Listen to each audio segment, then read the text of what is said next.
ज्योति जगा लो, होगा दूर अंधेरा।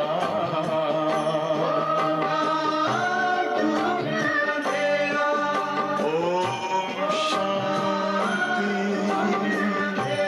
ओम शांति, ओम शांति।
ओम शांति।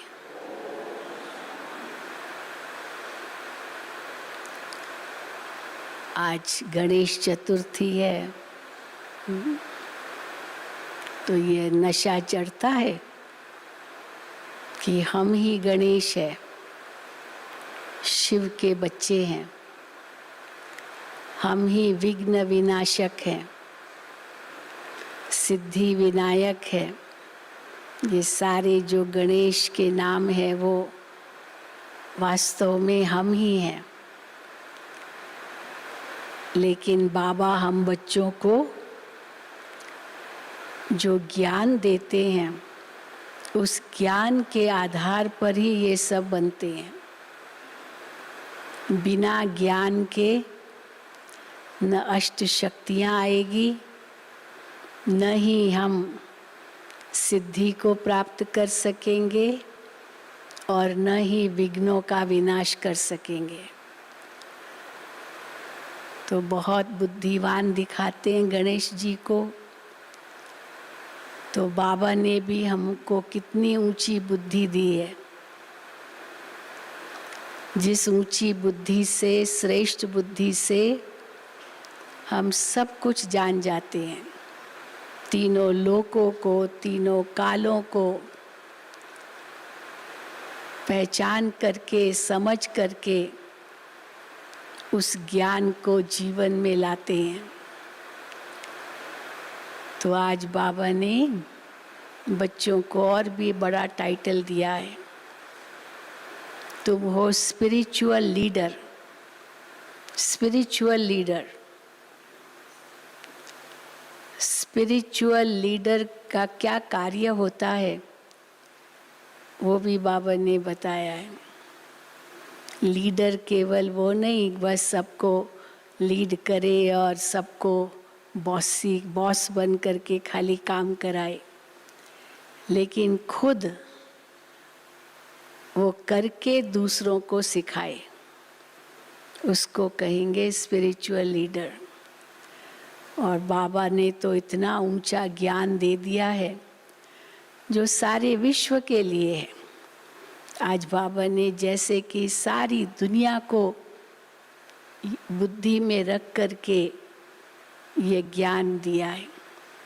बाबा के आगे जयंती बहन बैठी है, तो जयंती बहन को बाबा जब भी देखते थे, बाबा उसको कहते थे, बचपन से आती थी, लंदन में स्कूल में पढ़ती थी, और इनकी दादी, लौकिक दादी, ग्रैंड मदर, वो पूना में रहती थी, तो पिताजी तो लंदन में ही रहते थे, लेकिन माँ बेटी दोनों आती थी भारत में और पूना में रहती थी। तो वहाँ उनको ज्ञान मिला दादी के द्वारा, लौकिक दादी के द्वारा। और फिर बाबा के पास भी आती थी, छोटी थी, लेकिन बाबा उसमें इतनी उम्मीद रखते थे कि ये बच्ची बहुत सेवा करेगी। तो बाबा ने आज उसके लिए उस पर भी कितना कुछ मुरली चलाई है, तो वो भी हम सुनेंगे। तो इसीलिए स्पिरिचुअल लीडर का क्या काम है, बाबा ने आज बताया। बाबा छोटी छोटी बच्चियों को देखते थे तो बाबा को बहुत खुशी होती थी, ये छोटी बच्चियां बहुत कुछ कर सकती है। और ख़ास करके अगर वो इंग्लिश जानती हो तो बाबा को तो बहुत अच्छी लगती थी। तो जो इंग्लिश जानती थी बाबा के आगे वो भाषण करती थी। मेरा भी ये सौभाग्य था कि मैं भी बचपन से इंग्लिश मीडियम स्कूल में पढ़ी मुंबई में। तो मुझे भी मेरी जो टीचर थी बॉम्बे में, हमारी उर्मिला बहन जो गांधीधाम में रहती है, वो बॉम्बे में रहती थी। तो उसने मुझे वो मधुबन मुझे लेके आई। तो उसने कहा तुम इंग्लिश तो बहुत अच्छा बोलती हो, तुम इंग्लिश में भाषण तैयार करो और बाबा के आगे सुनाओ। तो बाबा के आगे मैंने सुनाया था इंग्लिश में, 64 की बात होगी या 63 याद नहीं, लेकिन उसी समय की बात है। तो बाबा ने कहा बच्ची तुम इंग्लिश में बहुत होशियार हो, बाबा तुमको विदेश भेजेगा।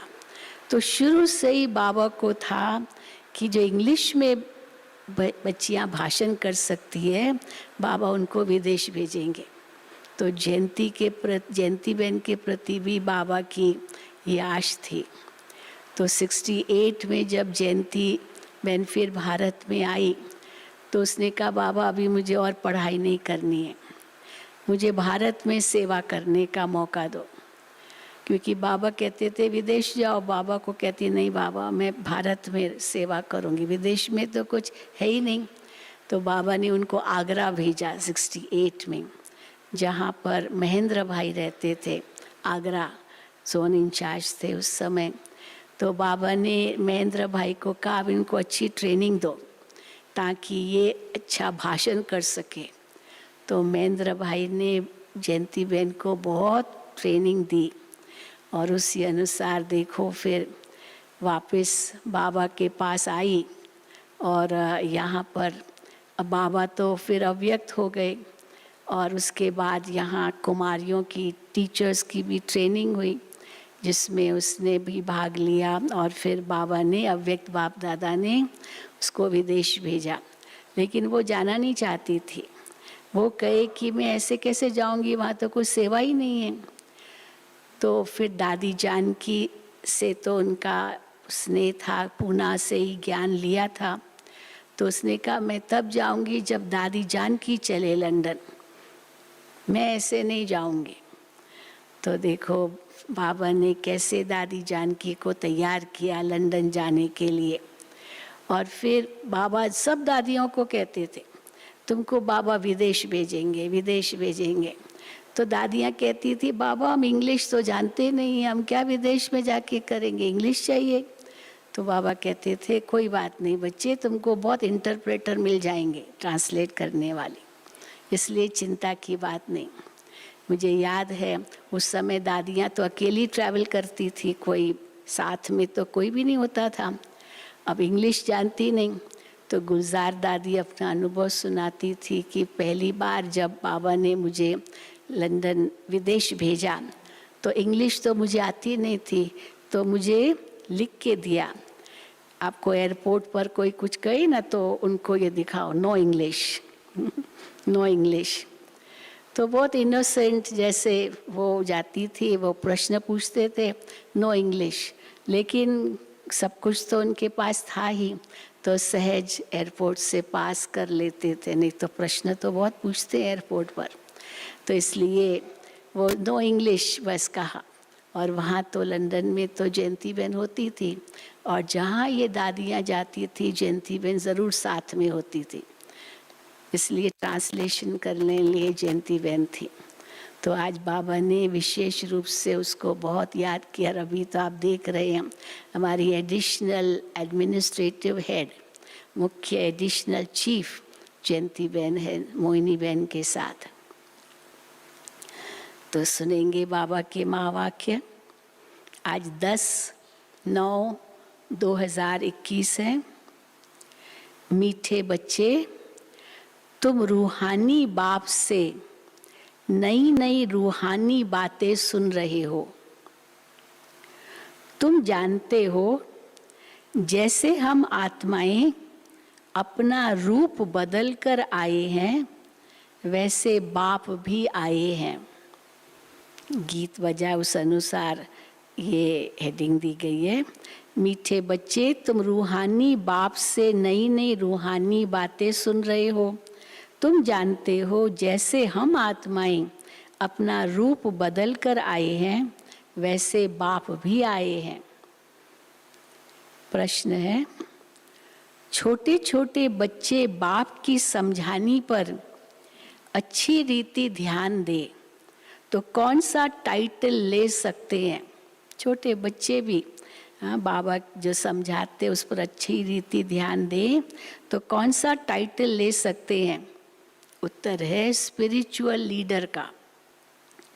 छोटे बच्चे अगर कोई हिम्मत का काम करके दिखाए, बाप से जो सुनते हैं उस पर ध्यान दे और दूसरों को समझाए, तो उन्हें सब बहुत प्यार करेंगे।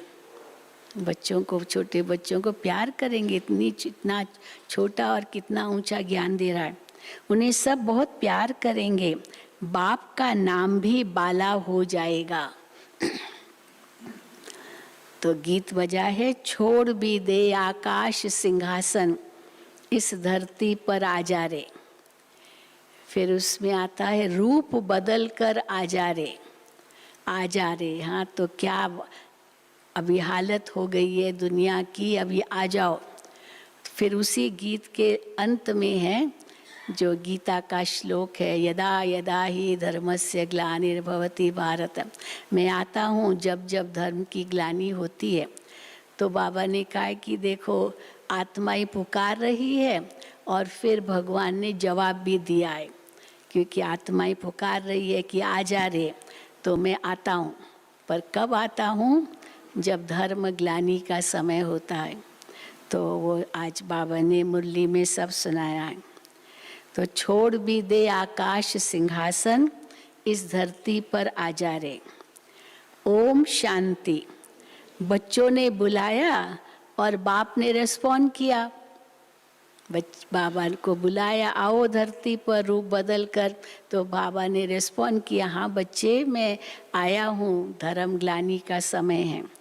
प्रैक्टिकल में बच्चे क्या कहते हैं और बाबा आप फिर बाप ने रेस्पॉन्ड किया। प्रैक्टिकल में बच्चे क्या कहते हैं कि बाबा आप फिर से रावण राज्य में आ जाओ।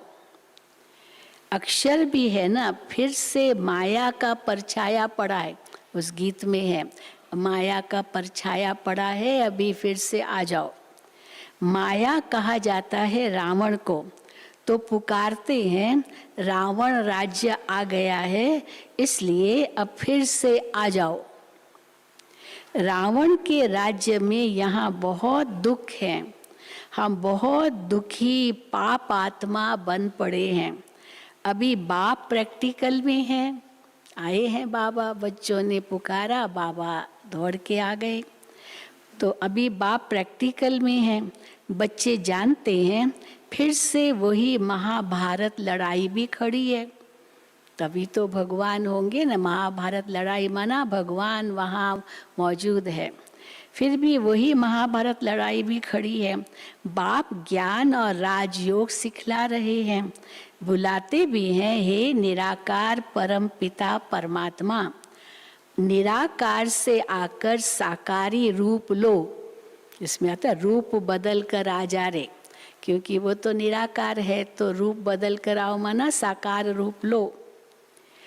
निराकार से आकर साकार रूप लो, रूप बदलो, रूप बदल कर आ जा रहे। तो बाप समझाते हैं तुम भी तो वहाँ के रहने वाले हो, ब्रह्म महतत्व व निराकारी दुनिया में तुमने भी रूप बदला है। आत्मा रूप में थे तो यहाँ के जीवात्मा बने, अपना शरीर लिया तो जैसे रूप बदला, तुमने भी रूप बदला है। अब ये कोई नहीं जानते हैं, जो आत्मा निराकार है वही आकर साकार शरीर धारण करती है। वो है निराकार वर्ल्ड, निराकारी दुनिया, ये है साकारी दुनिया, और वो है बीच में क्या है, निराकारी और साकारी दुनिया के बीच में सटल वर्ल्ड यानी आकारी दुनिया। अब वो अलग है। तो तुम्हारी बुद्धि में है हम शांति धाम व निर्वाण धाम से आते हैं।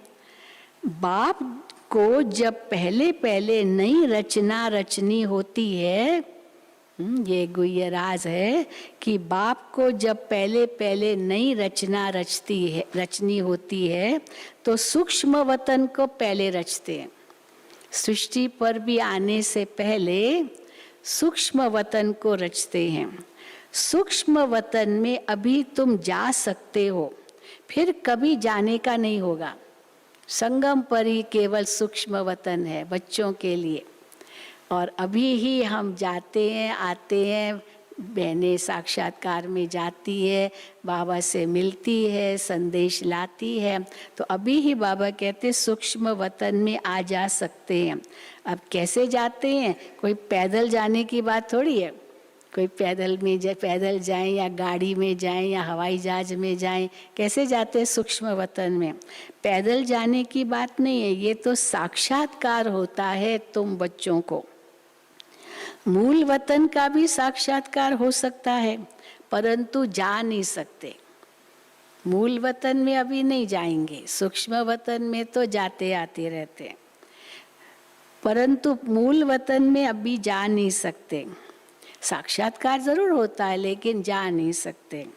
वैकुंठ का भी साक्षात्कार हो सकता है, परंतु अभी नहीं जा सकते, अभी आया ही नहीं है वैकुंठ सतयुग, वो जब आएगा तब जाएंगे। तो परंतु सूक्ष्म वतन में अभी आ जा सकते हैं। तो वैकुंठ का भी साक्षात्कार हो सकता है पर जा नहीं सकते जब तक संपूर्ण पवित्र नहीं बने हैं। तुम ऐसे नहीं कह सकते हो हम सूक्ष्म वतन में जा सकते हैं, ऐसे नहीं कहेंगे हम सूक्ष्म वतन में जा सकते हैं। क्या कहेंगे, ये कहेंगे तुम तुम साक्षात्कार कर सकते हो, ताकि प्रैक्टिकल में शरीर के साथ थोड़ी जाएंगे, वो तो सूक्ष्म शरीर होगा वहाँ। तुम साक्षात्कार कर सकते हो। शिव बाबा और दादा और तुम बच्चे हो, वहाँ भी ऐसे ही देखते हैं सब सूक्ष्म शरीर में। तुम बच्चे कैसे नई नई रूहानी बातें सुनते हो, ये बातें दुनिया में कोई नहीं जानते। भल कहते हैं, दुनिया में कहते हैं इनकॉर्पोरियल वर्ल्ड, निराकारी दुनिया, परंतु ये पता नहीं है कि वो कैसी होती है निराकारी दुनिया। पहले तो आत्मा को ही नहीं जानते तो निराकारी दुनिया को फिर कैसे जानेंगे। बाप पहले पहले आकर के आत्मा का रियलाइजेशन कराते हैं।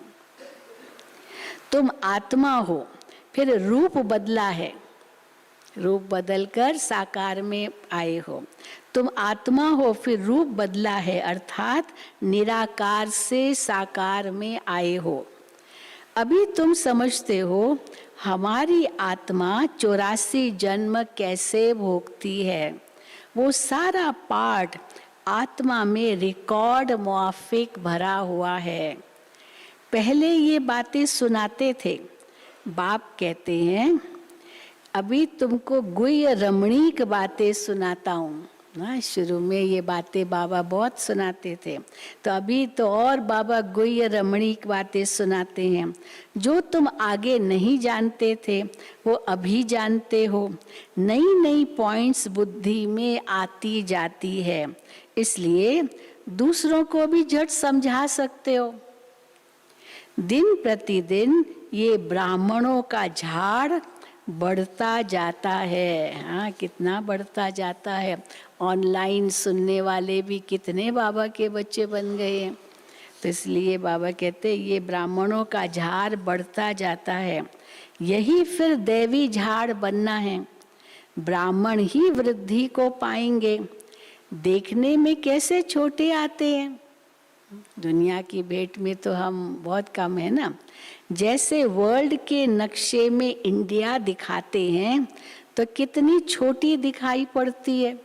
दुनिया का नक्शा देखो तो कितने बड़े बड़े देश है, कितने खंड है, और भारत उसमें उस इनकी भेंट में तो कितना छोटा देश लगता है। तो जैसे वर्ल्ड के नक्शे में इंडिया देखते हैं, भारत देखते हैं, तो कितनी छोटी दिखाई पड़ती है। वास्तव में इंडिया है तो कितनी बड़ी, कितना बड़ा देश है भारत का। वैसे ही ज्ञान के लिए कहा जाता है, अगर उसको सार करे तो एक ही शब्द है बस, ज्ञान के लिए कहा जाता है मन मना भव। ये छोटा हो गया। मन मना भव अर्थात अलफ को याद करो। बीज कितना छोटा होता है, झाड़ कितना बड़ा निकलता है। तो ये ब्राह्मण कुल भी छोटा है। शूद्र कुल की भेंट में तो ब्राह्मण कुल कितना छोटा है। वृद्धि को पाता जाता है। तुम्हारी बुद्धि में है कि हम इस समय ब्राह्मण हैं, फिर देवता बनेंगे। 84 जन्मों की सीढ़ी तो बहुत अच्छी है, बच्चे समझा सकते हैं। जो 84 जन्म लेते हैं वो ही आकर के समझते हैं। फिर कोई 84 जन्म लेते, कोई 80 भी लेते होंगे, वो भी समझेंगे जरूर। ये तो समझते हैं हम इस दैवी कुल के हैं, हम सूर्यवंशी घराने के बनेंगे। अभी अगर नापास होंगे तो फिर सूर्यवंशी के हैं, बाबा कहते हैं फिर सूर्यवंशी घराने के बनेंगे। लेकिन अगर नापास होंगे तो फिर सूर्यवंशी में तो नहीं आ सकेंगे, चंद्रवंशी में आना पड़ेगा। नापास हुए तो फिर देरी से आएंगे। अब सभी इकट्ठे तो नहीं आएंगे, वैसे भी परमधाम से भी धीरे धीरे आएंगे। सभी इकट्ठे तो नहीं आएंगे। भल बहुत ज्ञान लेते रहते हैं परंतु इकट्ठे तो नहीं आएंगे ना, जाएंगे इकट्ठे। कल भी देखा है ना, ड्रामा में एक एक करके आते गए, अपना अपना पार्ट बजाते गए, लेकिन आखिर में सब एक्टर्स एक साथ ड्रामा में, सब एक्टर्स एक साथ मंच पर। तो बेहद ड्रामा भी ऐसा ही है, एक एक करके धीरे धीरे धीरे आते हैं, फिर पर जाएंगे सब एक साथ। एक तो आना सबका अपने अपने समय पर, जाना सबका एक साथ। और वो भी कौन ले जाएगा, जब शिव बाबा आए और गाइड बन के ले जाए, तब तक कोई नहीं जा सकता। हाँ, कैसा ये वंडरफुल ड्रामा है। सब इकट्ठे सब कैसे इकट्ठे 84 जन्म लेंगे। बाप को बुलाते ही हैं, बाबा फिर से आकर गीता का ज्ञान सुनाओ। इस गीत में है, फिर से आकर गीता का ज्ञान सुनाओ। तो सिद्ध होता है जब महाभारत लड़ाई होती है उस समय ही आकर गीता का ज्ञान सुनाते हैं। उनको ही राजयोग कहा जाता है। अभी तुम राजयोग सीख रहे हो, कल्प कल्प 5000 वर्ष बाद बाबा हमको आकर ज्ञान देते हैं। सत्यनारायण की कथा सुनते हैं ना, ये कहाँ से आए फिर कहाँ गए। सत्यनारायण की कथा में दिखाते ना, वो दामाद और ससुर जी बहुत धन माल लेकर के आए, एक नाव में आए और सत्यनारायण भगवान उनके सामने बूढ़े रूप में आया और उनसे पूछा कि इसमें क्या है। अब उन्होंने सोचा पता नहीं कहीं हमारा धन लूट के न ले जाए, तो उन्होंने कहा अब उनको तो मालूम नहीं, सत्यनारायण भगवान खुद हमारे सामने, तो उस बूढ़े रूप में आया, तो कहा नहीं ये तो लता पता है, हाँ ये तो पत्ते हैं और कुछ नहीं। तो भगवान ने क्या कहा, तथास्तु, हाँ वैसा ही हो। भगवान के आगे झूठ बोल दिया तो सब कुछ खत्म नष्ट हो गया। और फिर भगवान को ही भूल गए तो हम भी भगवान को भूल गए तो देखो क्या हालत हो गई, खुद को ही भूल गए। तो बाबा कहते हैं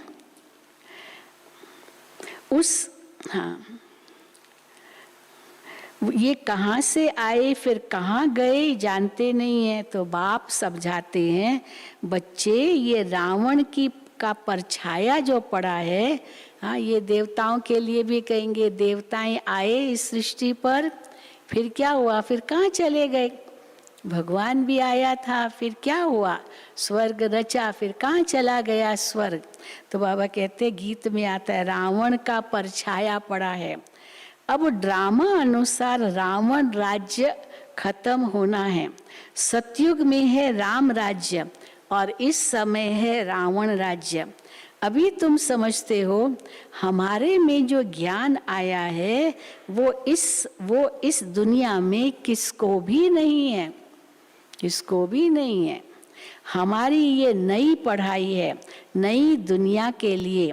गीता में कृष्ण का नाम लिखा है वो तो पुरानी बात हो गई, ये नई बातें हैं, नई दुनिया के लिए नया ज्ञान है। ये वो तो पुरानी बातें हो गई जब तक सुनते आए हैं। तुम अभी नई बातें सुन रहे हो। कहेंगे ये तो कभी नहीं सुना। लोग कहते ना आप लोग जो जैसे सुनाते हो हमने तो ऐसे कभी नहीं सुना। शिव भगवानुवाच्य हमने तो कभी नहीं सुना, हम तो कृष्ण भगवानुवाची सुनते आए हैं। तुम नई दुनिया के लिए एवरीथिंग न्यू सुनते हो। लगता है ना, पहले ये बातें तो हमने कभी सुनी नहीं थी, सब कुछ नया सुनते हो।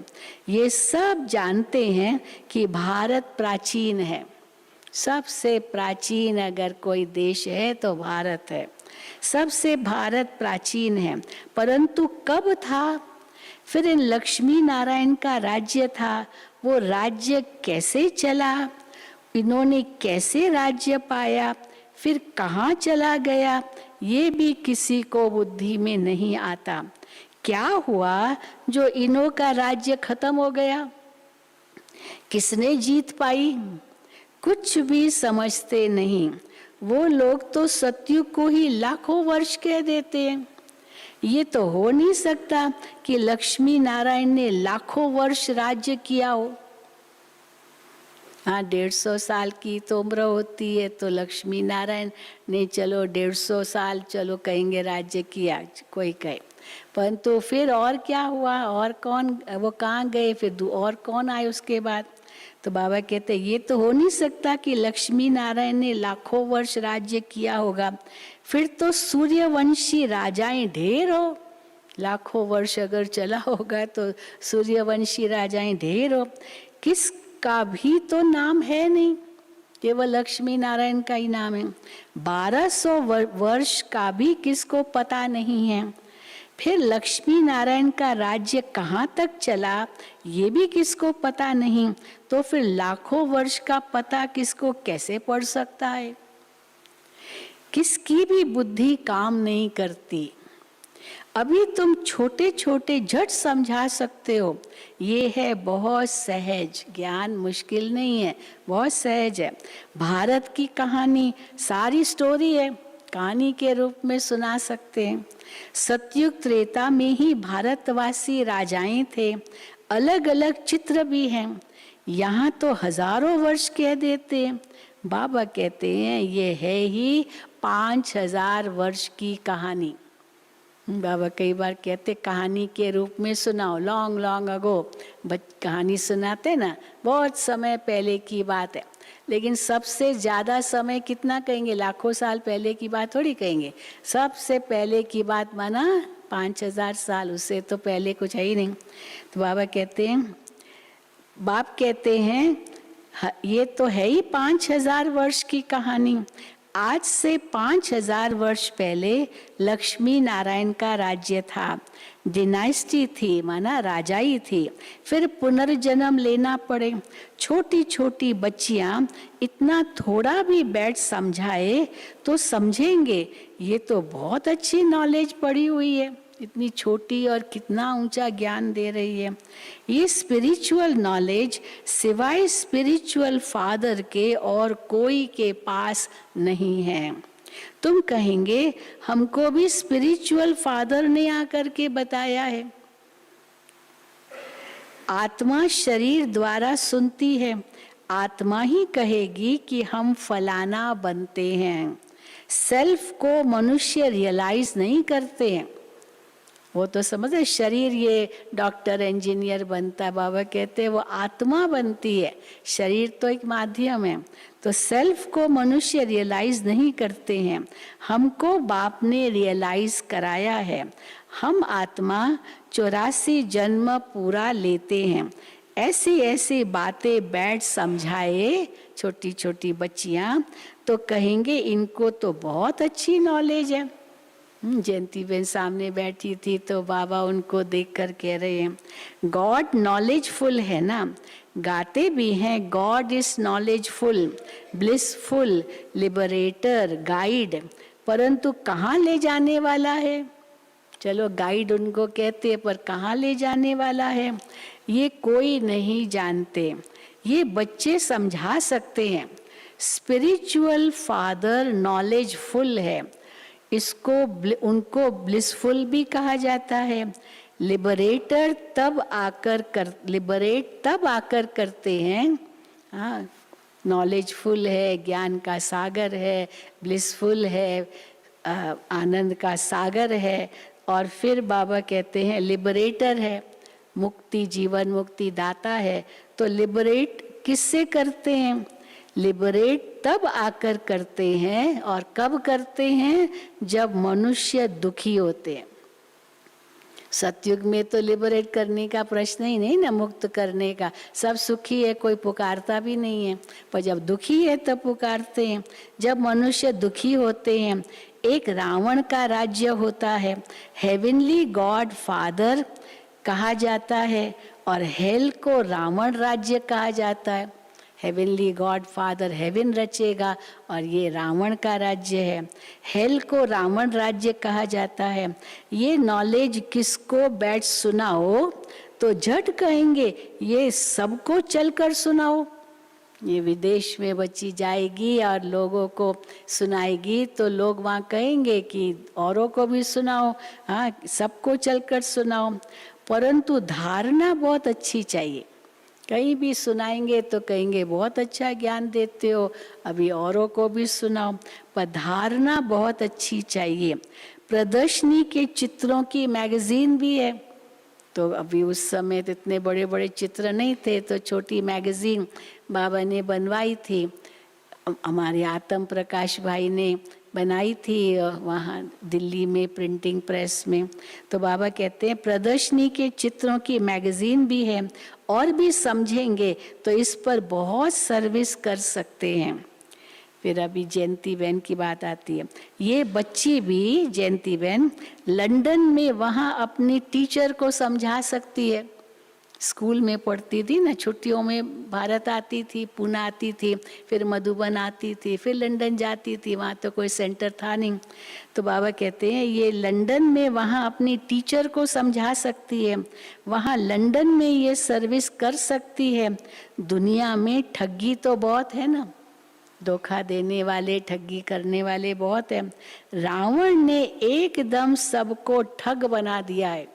लो कलयुगी दुनिया में क्या टाइटल मिला, बाबा ने क्या कहा, ठग बन गए हैं सब, ठगी करते हैं, धोखा देते हैं। रावण ने एकदम सबको ठग बना दिया है। बच्चे सारे वर्ल्ड की हिस्ट्री ज्योग्राफी समझा सकते हैं। लक्ष्मी नारायण का राज्य कितना समय चला, फिर फलाने संबत में इस्लामी बोधी क्रिश्चियन आते हैं।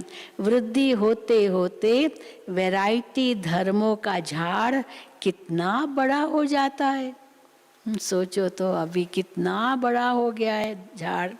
आधा कल्प बाद और धर्म आते हैं। आधा कल्प तो केवल एक ही आदि सनातन देवी देवता धर्म है। तो ऐसी ऐसी बातें ये बैठ सुनाए तो सुनने वाले इनको कहेंगे ये तो स्पिरिचुअल लीडर है, इनमें तो स्पिरिचुअल नॉलेज है।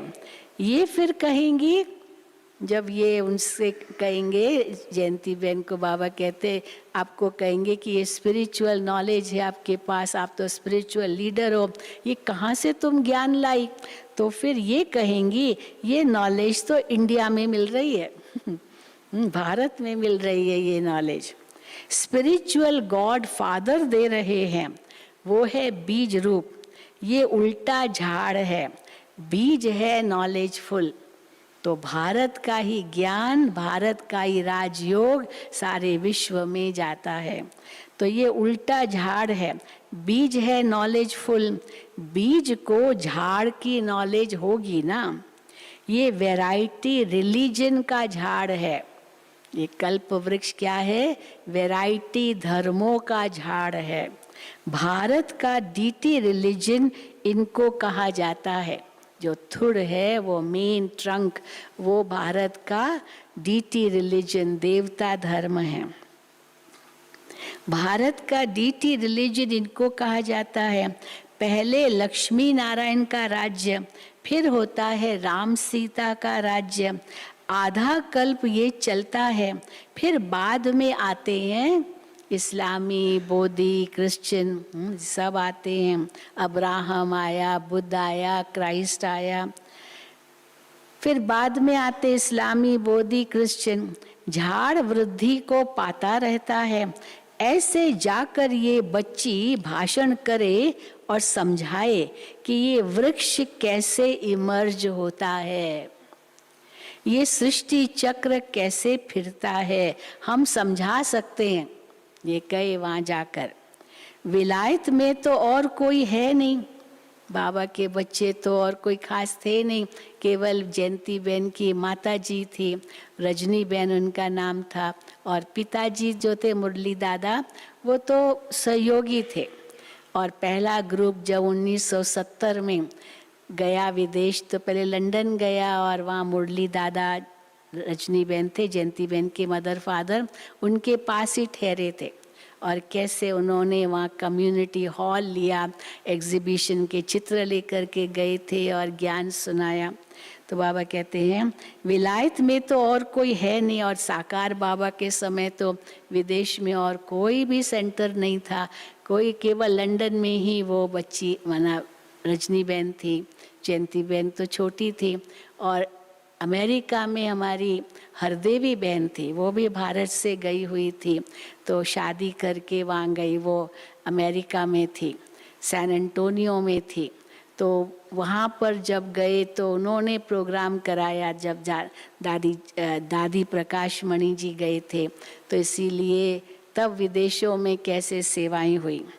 विलायत में तो और कोई है नहीं, ये बच्ची जाकर समझाए कि अभी आयरन एज का अंत है, गोल्डन एज आने वाला है, तो वे लोग बहुत खुश होंगे। बाबा युक्ति बतलाते रहते हैं, इस पर ध्यान देना चाहिए। छोटे बच्चों को मान बहुत मिलेगा, बच्चों को बहुत प्यार करेंगे ना। छोटा कोई हिम्मत का काम करते हैं तो उनको बहुत प्यार करते हैं। बाप को यह होता है कि ऐसे ऐसे बच्चे इसमें अटेंशन दे तो स्पिरिचुअल लीडर बन जाए। स्पिरिचुअल गॉड फादर ही बैठ नॉलेज देते हैं।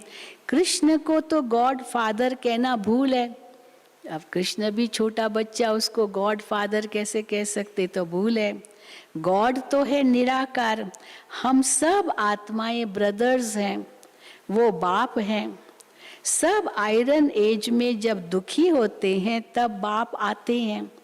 अब बाबा के सामने जयंती बहन, तो बाबा इंग्लिश बहुत बोल रहे हैं, इंग्लिश शब्द बोल रहे हैं, क्योंकि वो भी, क्योंकि इंग्लिश ही ज़्यादा पढ़ी, तो हिंदी तो भारत में आती थी तभी हिंदी थी, बाकी तो हिंदी नहीं थी। तो बाबा कहते हैं जब आयरन एज में जब दुखी होते हैं तब बाप आते हैं। जब फिर आयरन एज होता है तो बाप को गोल्डन एज स्थापन करने आना होता है। भारत प्राचीन सुख धाम था, हेवन था, बहुत थोड़े मनुष्य थे। अच्छा, फिर बाकी इतनी सब आत्माएं कहाँ थी? उस समय तो बहुत थोड़े थे, फिर इतनी सारी जो अभी है दुनिया में वो सब कहाँ थी? शांति धाम में थी ना। तो ऐसे समझाना चाहिए, इसमें डरने की बात नहीं है, ये तो कहानी है, कहानी के रूप में सुनाओ, चारों धामों की, चारों युगों की कहानी सुनाओ, इसमें डरने की बात नहीं है, ये तो कहानी है। कहानी तो खुशी से बताई जाती है। वर्ल्ड की हिस्ट्री, ज्योग्राफी कैसे रिपीट होती है, उनको कहानी भी कह सकते हैं, नॉलेज भी कह सकते हैं, ये ज्ञान भी है तो कहानी का रूप भी है। तुमको तो ये पक्की याद होनी चाहिए, हाँ, कहानी ये पक्की याद होनी चाहिए। बाप कहते हैं मेरी आत्मा में भी सारे झाड़ का ज्ञान है जो मैं रिपीट करता हूँ। हर संगम युग पर आकर मैं ज्ञान सुनाता हूँ, रिपीट करता हूँ, कल पहले जैसे सुनाया था, जो मैं रिपीट करता हूँ। नॉलेजफुल बाप बच्चों को नॉलेज दे रहे हैं, ये जाकर नॉलेज देंगी तो कहेंगे हाँ बहुत अच्छी नॉलेज है, आप औरों को भी बुलाओ, क्योंकि ये कहेंगे कि ये भारत से ज्ञान लिया है, तो फिर वो लोग कहेंगे अच्छा औरों को भी बुलाओ भारत से, ताकि ये ज्ञान औरों को भी मिले। तो बाबा कहते हैं तो वो कहेंगे औरों को भी बुलाओ। बोलो हाँ बुला सकते हैं, हाँ कैसी क्या बात है, हम भारत से बुला सकते हैं। इसलिए बाबा ने कहा था बच्चियाँ तैयार हो जाए, इंग्लिश में सुनाने वाले तैयार हो जाए। तो उसी समय जैसे उस दिन बताया ना हमारे जगदीश भाई ने देखा भारत में कौन कौन ऐसी बहनें हैं जो इंग्लिश में भाषण कर सकती है। तो और फिर बताया कि मुंगेर में कैसे वो शिवानंद स्वामी के वहाँ प्रोग्राम हुआ, फॉरेनर्स बहुत आए, तो जो इंग्लिश जानती थी सबको जगदीश भाई ने मुंगेर भेजा, ये बिहार में। तो बाबा कहते हैं तो वो बोले कि हाँ हम बुला सकते हैं भारत से, क्योंकि वो लोग जानना चाहते हैं कि भारत का प्राचीन राजयोग क्या था जिससे भारत हेवन बना, वो कोई समझाए। अब सन्यासी क्या सुनाएंगे, सन्यासी तो बहुत जाते थे विदेश और बहुत कुछ वो हठ योग आदि सिखाते थे, अब वो क्या राजयोग सिखाएंगे। स्पिरिचुअल ज्ञान तो सिर्फ गीता में है, वो तो जाकर गीता ही सुनाते हैं। गीता कितनी पढ़ते हैं, कंठ करते रहते हैं, क्या ये स्पिरिचुअल नॉलेज है? क्योंकि चलो कितना भी सुनाए फिर कहेंगे श्री कृष्ण ने सुनाया, तो वो सारा बाबा कहते जो भारत की जो भगवान भारत में आके ये ज्ञान देते हैं, ये तो वो महत्व कम हो जाएगा। बाबा कहते क्या ये स्पिरिचुअल नॉलेज है? ये तो बनाई है मनुष्यों के नाम पर, श्री कृष्ण का नाम डाल दिया, परमात्मा ये ऊंचा ज्ञान दे रहे हैं, ये तो समझेंगे ही नहीं। ये तो बनाई है मनुष्यों के नाम पर, स्पिरिचुअल नॉलेज तो मनुष्य दे न सके। तुम अभी फर्क समझते हो उस गीता में और जो बाबा सुनाते हैं उसमें रात दिन का फर्क है।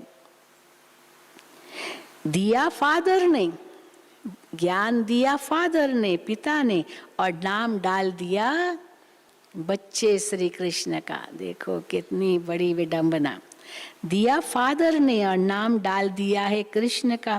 सतयुग में कृष्ण को ये नॉलेज है ही नहीं, कहाँ उनको है ही नहीं नॉलेज, और कहाँ दिखा दिया कि वो तो गीता का ज्ञान उसने दिया, उनको तो नॉलेज है ही नहीं। नॉलेजफुल तो है ही एक फादर। कितनी अटपटी बातें हैं, अटपटी, हाँ अटपटी चटपटी बाबा कहते थे, क्योंकि अच्छी तरह से सुनाएंगे तो लोग आश्चर्यचकित होंगे, और नई बातें हैं तो लोगों को पहले तो समझने में टाइम लगेगा। कितनी अटपटी बातें हैं। कृष्ण की आत्मा, अब कहाँ से उसको नॉलेज मिली? कृष्ण की आत्मा जब सतयुग में थी तब तो नॉलेज है नहीं, तो कहाँ से मिली? जिनसे वो बना पूर्व जन्म में ब्रह्मा बाबा के द्वारा शिव बाबा ने ज्ञान दिया, जिसको सुनकर ये आत्मा फिर श्री कृष्ण बनती है। लेकिन उस समय तो ज्ञान है ही नहीं। तो बाबा कहते हैं कृष्ण की आत्मा जब सतयुग में थी तब तो नॉलेज है नहीं, कितना सूत मूंझा हुआ है। इसलिए बाबा कहते हैं 3 बायोग्राफीज, 3 जीवन कहानियों को मिला दिया है। एक है शिव बाबा की जीवन कहानी, दूसरा ब्रह्मा बाबा की जीवन कहानी, तीसरा कृष्ण की जीवन कहानी, तीनों को मिक्स कर दिया है। तो बाबा कहते हैं सूत मूंझा हुआ है, ये सब विलायत में जाकर नाम निकाल सकते हैं, भाषण कर सकते हैं। बोलो वर्ल्ड की हिस्ट्री ज्योग्राफी की नॉलेज हम आपको दे सकते हैं। गॉड हेवन स्थापन कैसे करते हैं, वो हेवन फिर हेल कैसे बनता है, सो हम आपको समझाते हैं। ये बैठ लिखे, जयंती बहन को बाबा कहते ये लिखो, ये बैठ लिखे, फिर देखे हम कोई पॉइंट भूलते तो नहीं हैं, फिर याद करके लिखे। ऐसे प्रैक्टिस करने से बहुत अच्छा लिखेंगी। हाँ, तो जयंती बहन को जैसे बाबा कहते रहते हैं बहुत अच्छा लिखेंगी, बहुत अच्छा समझाएंगी तो नाम बाला हो जाएगा। यहाँ से भी बाबा कोई को बाहर भेज सकते हैं, ये जाकर समझाए तो भी बहुत अच्छा है। जयंती जाए समझाए बहुत अच्छा है। 7 दिन में भी बहुत होशियार हो सकते हैं।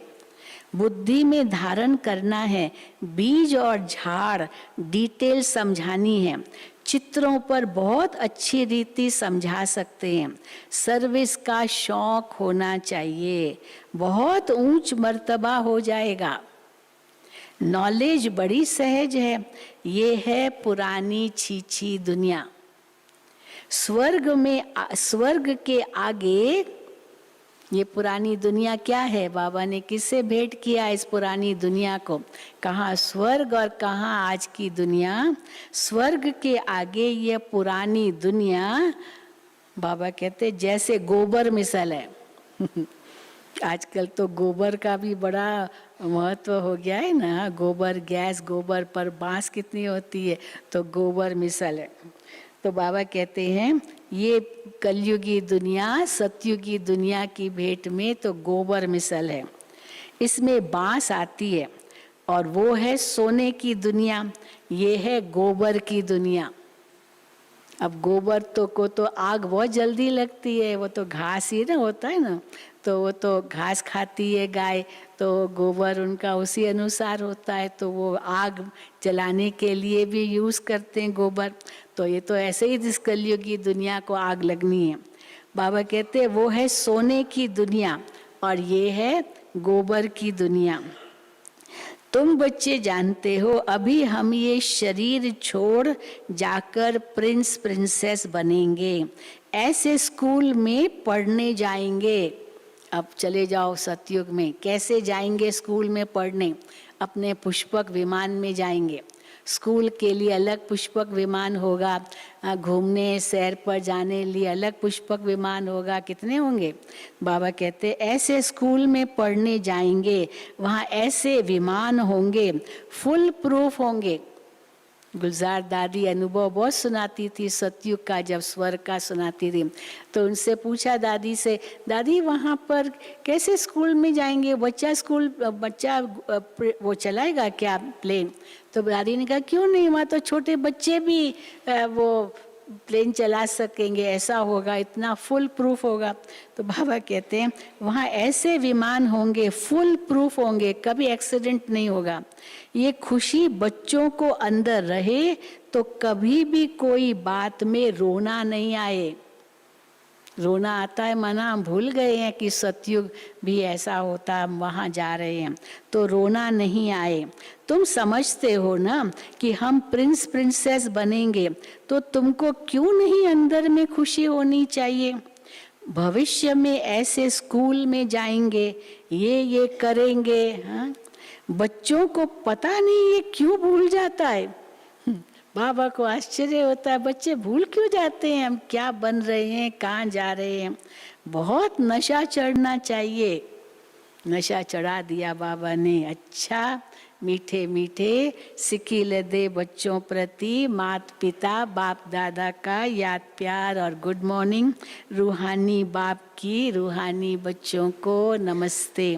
हम रूहानी बच्चों की रूहानी बाप दादा को याद प्यार गुड मॉर्निंग और नमस्ते। धारणा के लिए मुख्य सार, इस पुरानी छीछी गोबर मिसल दुनिया को बुद्धि से भूल सतयुगी दुनिया को याद कर अपार खुशी व नशे में रहना है, कभी भी रोना नहीं है। दूसरा, बाप जो गुह्य रमणीक बातें सुनाते हैं उन्हें धारण कर सबको समझाना है, स्पिरिचुअल लीडर का टाइटल लेना है। वरदान, कर्म करते हुए कर्म के बंधन से मुक्त रहने वाले सहज योगी स्वतः योगी भव। कर्म करते हुए कर्म के बंधन से मुक्त रहने वाले सहज योगी स्वतः योगी भव। जो महावीर बच्चे हैं उन्हें साकारी दुनिया की कोई भी आकर्षण अपनी तरफ आकर्षित नहीं कर सकती। वे स्वयं को एक सेकंड में न्यारा और बाप का प्यारा बना सकते हैं। डायरेक्शन मिलते ही शरीर से परे अशरीरी आत्म अभिमानी बंधन मुक्त योग युक्त स्थिति का अनुभव करने वाले ही सहज योगी स्वतः योगी सदा योगी कर्म योगी और श्रेष्ठ योगी हैं। वो जब चाहे जितना समय चाहे अपने संकल्प श्वास को एक प्राणेश्वर बाप की याद में स्थित कर सकते हैं। उसको ही कहेंगे महारथी। हाँ, स्लोगन, एक रस स्थिति के श्रेष्ठ आसन पर विराजमान रहना यही तपस्वी आत्मा की निशानी है। किसको कहेंगे तपस्वी? एक रस स्थिति के श्रेष्ठ आसन पर विराजमान रहना यही तपस्वी आत्मा की निशानी है। अच्छा, ओम शांति, ओम शांति, ओम शांति। अभी कुलाबा वाले तो आज जाएंगे, सभी जाएंगे या बैठे हैं? कोई है कि वहीं क्लास कर रहे हैं, मेडिटेशन हॉल में क्लास कर रहे हैं? जो कुलाबा वाले बैठे हैं हाथ उठाएं, या जो आए हैं प्रोग्राम में कुलाबा वालों के साथ